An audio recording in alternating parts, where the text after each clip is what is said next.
कहानी की शुरुआत होती है नासा में बैठे एक हैकर से, जिसका नाम विलियम है। ऐसा हैकर जो दुनिया के हर कैमरे और हर माइक्रोफोन को कंट्रोल कर सकता है। हाँ, अगर वो चाहे तो किसी की भी जिंदगी को बर्बाद कर सकता है या फिर उसे आबाद भी। लेकिन असली डर तो तब शुरू होता है जब कोई सरकारी हैकर से भी तेज निकले। एक ऐसा आम इंसान जिसके बारे में ना सरकार को कोई खबर होती है, ना ही उसके आसपास के लोगों को ये पता होता है कि वो हैकर है। ऐसी एक हैकर ने एक दिन YouTube पर नासा के खिलाफ एक वीडियो अपलोड कर दी, जिसमें उसने बताया कि कैसे नासा और गवर्नमेंट लोगों का पर्सनल डेटा चुरा रही है, कैसे उन्हें हर पल ट्रैक किया जा रहा है। उनकी आवाज, उनके मैसेज, उनका उठना बैठना, सब कुछ हर इंसान का हर पल रिकॉर्ड किया जा रहा है और उस डेटा को एक सीक्रेट प्रोग्राम में सेव किया जा रहा है जिसे गवर्नमेंट नाम दिया है गोलियत प्रोग्राम। एक ऐसा प्रोग्राम जिससे वे किसी को भी अपना गुलाम बना सकते हैं।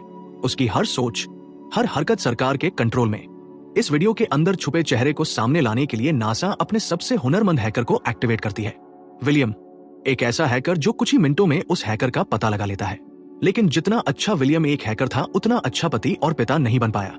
उसने अपनी जिंदगी में देश और ड्यूटी को अपने परिवार से ज्यादा इंपॉर्टेंस दी थी और नतीजा उसके अपने उससे रूठ गए थे, उससे दूर हो चुके थे। लेकिन एक रिश्ता था जो उसने कभी नहीं छोड़ा, अपनी बेटी फेथ और बेटे देव से उसका गहरा प्यार।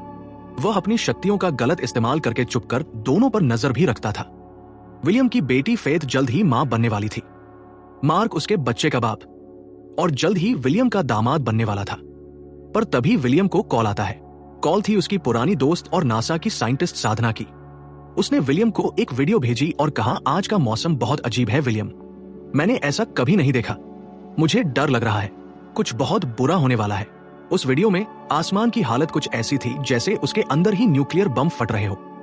धूप नहीं बल्कि आग बरस रही थी, बादल नहीं बल्कि काले सफेद तूफान घूम रहे थे। प्रकृति चुप नहीं थी, वो चीख रही थी। कुछ ही देर के बाद विलियम को उस अननोन आदमी का सर्च वारंट मिल जाता है। उसकी तेज आंखें और हैकिंग स्किल्स ने आखिरकार उसका पता लगा ही लिया था। वो सारी इंफॉर्मेशन FBI एजेंट को सेंड करता है।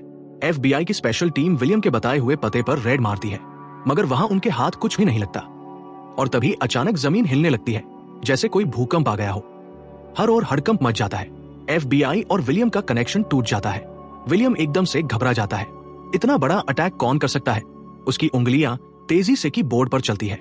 वो आसपास लगे सैटेलाइट कैमरे से सब कुछ चेक करता है और जो वो देखता है उसकी रूह कांप जाती है। आसमान से बहुत बड़े पठार धरती की तरफ बढ़ रहे थे।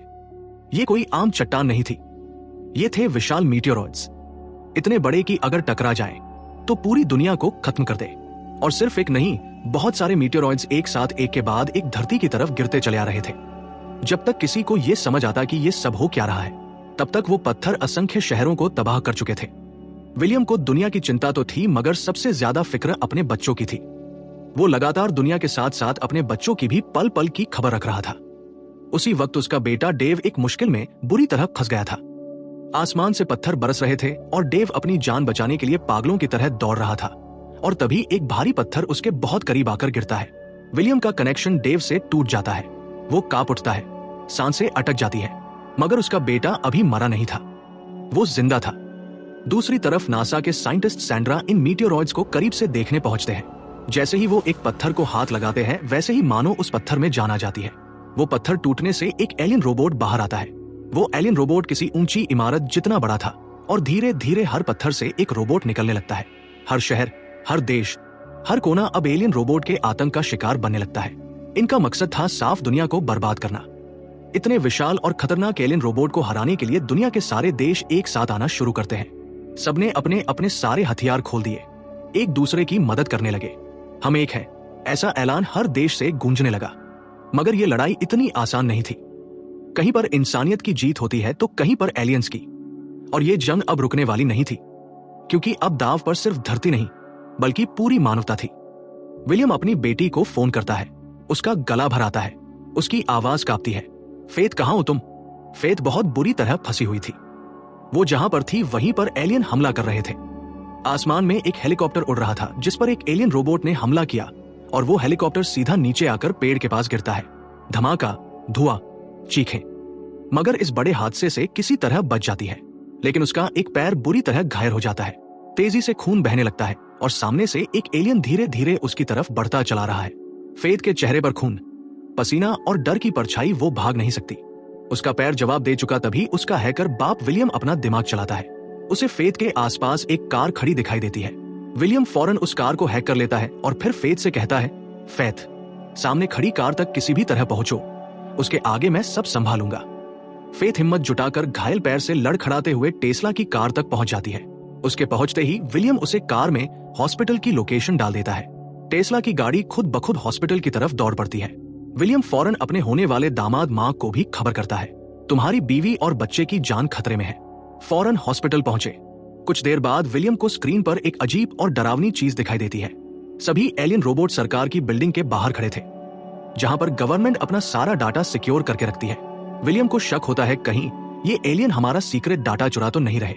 विलियम फौरन सैंड्रा को कॉल करता है, जाकर देखो एलियन गवर्नमेंट बिल्डिंग के बाहर क्या कर रहे हैं। सैंड्रा बिना वक्त गवाए बिल्डिंग के बाहर पहुंचती है और जो देखती है उसके होश उड़ जाते हैं। एलियन के अंदर से कुछ वायरस जैसे ट्यूब्स निकल रहे थे जो सीधे बिल्डिंग के अंदर घुस रहे थे। वो सब डाटा चुरा रहे थे और सिर्फ कॉपी नहीं कर रहे थे बल्कि डाटा को हमेशा के लिए गवर्नमेंट सर्वर से मिटा रहे थे। विलियम बिल्कुल सही सोच रहा था। इन एलियन का असली मकसद था डाटा की तबाही। गवर्नमेंट के सारे सर्वर डाउन हो जाते हैं, सेना के प्लेन, टैंक, रॉकेट, मिसाइल सब बंद हो जाते हैं क्योंकि एलियन ने पूरा डाटा हैक कर लिया था। अब यूनाइटेड स्टेट्स के पास किसी भी चीज पर कोई कमांड नहीं थी और इस तरह इंसानों की टेक्नोलॉजी अब एलियन के कंट्रोल में थी। विलियम को एक ऐसा पता चलता है जो उसके रोंगटे खड़े कर देता है। जिस डिस्ट्रीब्यूटर को वो अब तक दुनिया का सबसे बड़ा साइबर क्रिमिनल समझ रहा था, वो किसी और का नहीं, उसका अपना बेटा डेव था, जिसके लिए उसने हर खतरे को नजरअंदाज किया। अब वही डेव गवर्नमेंट को हैक कर चुका था और सिर्फ हैक नहीं, सभी लोगों तक एक खतरनाक मैसेज पहुंच चुका था। गवर्नमेंट तुम्हारा डेटा चुरा रही है, तुम्हारी प्राइवेसी अब तुम्हारी नहीं रही। विलियम को यकीन नहीं होता, उसका दिल डूबने लगता है। क्या मेरा बेटा देशद्रोही है? देव ने वह सारे सबूत अपने पिता को दिखाए। विलियम सारे सबूतों को ध्यान से देखता है और उसकी आंखें खुली की खुली रह जाती है। अब वह समझ चुका है कि जो एलियन वो स्क्रीन पर देख रहा है वो पहले भी इस धरती पर आ चुके हैं। पहले भी इनका मकसद डाटा की चोरी ही था। अब दोबारा उन्होंने हमला किया है इस डाटा को चुराने जो अभी काफी एडवांस हो चुका है। अगर ये डाटा एलियंस के हाथ लग गया तो वो सिर्फ धरती पर नहीं लेकिन पूरे यूनिवर्स में तबाही हो सकती है। अब कहानी बिल्कुल साफ हो चुकी थी कि कुछ एलियंस दुनिया के हथियारों का और इंसानों का पर्सनल डाटा चुराने आए हैं ताकि वो अपनी दुनिया को और भी बेहतरीन बना सके। अब विलियम और उसकी फैमिली को इस एलियंस के इरादों को नाकाम करना है, तो वो सब मिलकर दिमाग लगाते हैं कि अगर इन एलायंस को हमारा डाटा चाहिए तो क्यों ना उस डाटा के साथ ही वो मालवेयर लगा दिया जाए। अगर वह वायरस एलियन के सिस्टम तक पहुंच गया तो एक झटके में सब खत्म हो सकता है। योजना बनती है, देव वायरस बनाएगा, विलियम उसे गवर्नमेंट सर्वर तक पहुंचाएगा, मार्क वायरस को विलियम तक पहुंचाएगा और फेथ इन सभी चीजों को सही जगह सही समय तक पहुंचाने का काम करेगी। सभी लोग मिलकर अपना अपना काम बहुत ही जान पर खेल कर करते हैं। जिस डाटा को एलियन चुरा रहे थे, विलियम ने इस डाटा में वायरस को इंस्टॉल कर दिया। जैसे ही वह डाटा एलियंस के सिस्टम में गया तो धीरे धीरे करके वायरस ने उनकी पूरी प्रणाली को कुचल दिया। वायरस के अटैक से वह खुद को बचा नहीं पाए। एक वायरस ने इतने बड़े एलियंस को धूल चटा दी। विलियम और उसकी फैमिली ने अपनी जान खतरे में डालकर पूरे वर्ल्ड को बचा लिया और यहीं पर मूवी का एंड होता है। आज की मूवी कैसी लगी कमेंट में जरूर बताएं और फ्लिक्सोरा को लाइक, शेयर एंड सब्सक्राइब जरूर करें।